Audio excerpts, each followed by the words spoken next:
Good morning all of you. My name is Jyoti Sudhar. I am studying class 9th. आज मैं आपको बेलन की विशेषता और इसके महत्वपूर्ण सूत्र बताना चाहती हूँ। ये जो आकृति है इसे बेलन कहते हैं और बेलन की विशेषता, बेलन के ये जो किनारे होते हैं ये समान होते हैं, वृत्ताकार होते हैं और बेलन की ऊंचाई को हम h से लिखते हैं और बेलन की त्रिज्या को r से लिखते हैं।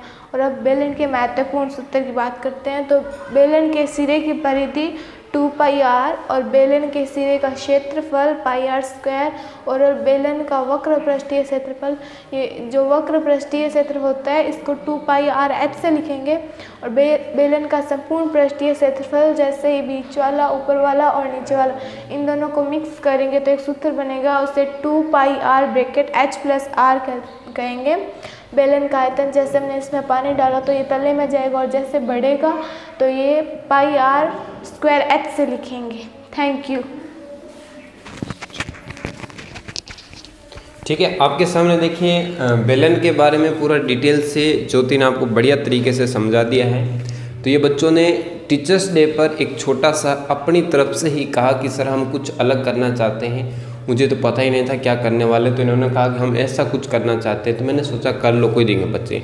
चलो, इससे क्या हुआ, बच्चे खुश हुए।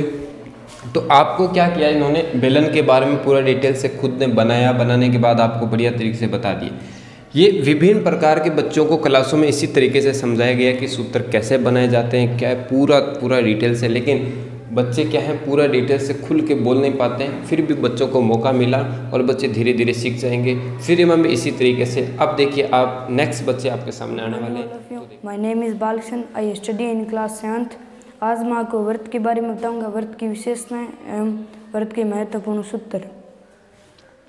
यह व्रत है, वृत्त के बाहर के भाग को कहते हैं परिमाप और अंदर के भाग को कहते हैं क्षेत्रफल।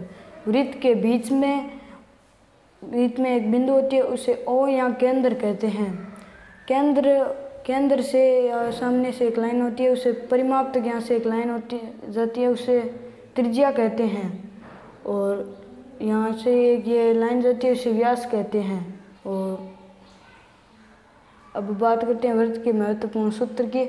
और अगर हमें त्रिज्या ज्ञात करनी हो तो व्यास का आधा कर दिया जाता है, और अगर हमें व्यास ज्ञात करना हो तो व्यास का डबल कर दिया जाता है। और वृत्त की परिधि 2πr, वृत्त का क्षेत्रफल πr²। Thank you. आपको पूरी डिटेल से समझा दिया कि वृत्त क्या होता है, कैसे होता है, इसके क्या क्या महत्वपूर्ण सूत्र जो बार हर क्लासों में रिपीट होते हैं, तो इनके बारे में आपको बताया।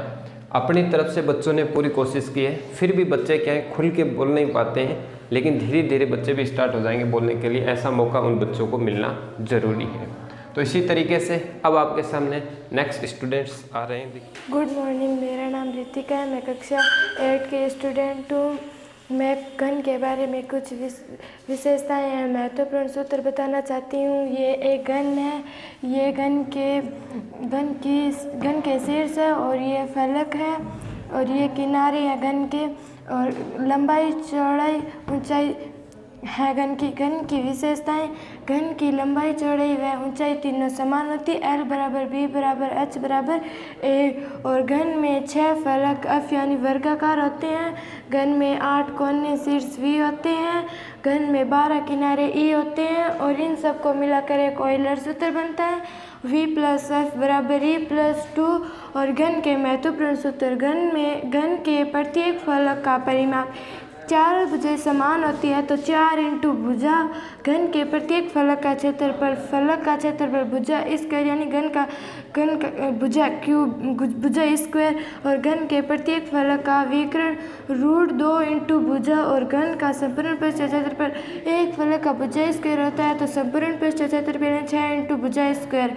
घन के चारों दीवारों का क्षेत्रफल एक फलक का क्षेत्रफल होता है भुजा स्क्वायर, तो चारों दीवारों का क्षेत्रफल 4 × भुजा स्क्वायर। और घन का आयतन, घन में पानी डालेंगे तो पहले तल में जाएगा, तल एक वर्गाकार है, और जब दो भुजा स्क्वायर हो जाएगा तो जैसे ऊपर बढ़ेगा तो भुजा एक और भुजा बन जाएगी तो भुजा क्यूब बन जाएगा। और घन का विकर्ण भुजा × √3। धन्यवाद।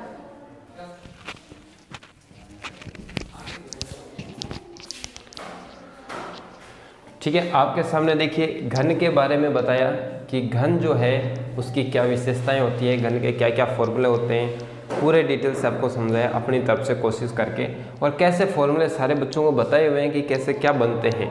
लेकिन जितना हो सके बच्चों ने भी कोशिश की बताने की ये कैसे आयतन का कैसे बना, है ना। फिर भी अब देखते हैं नेक्स्ट बच्चा आपके सामने क्या लेके आता है। मेरा नाम ललिता स्टार, मैं कक्षा 7 की स्टूडेंट हूँ। आज मैं आपको गोले के बारे में बताना चाहती हूँ।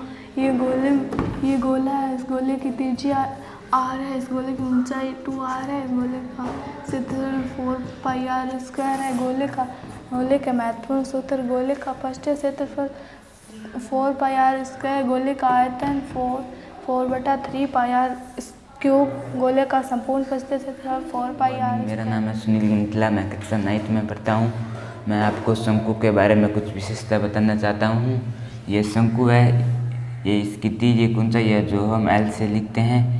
यह भाग होते हैं नीचे वाला, यह वृत्ताकार भाग होते हैं, इसको हम त्रिज्या कहते हैं।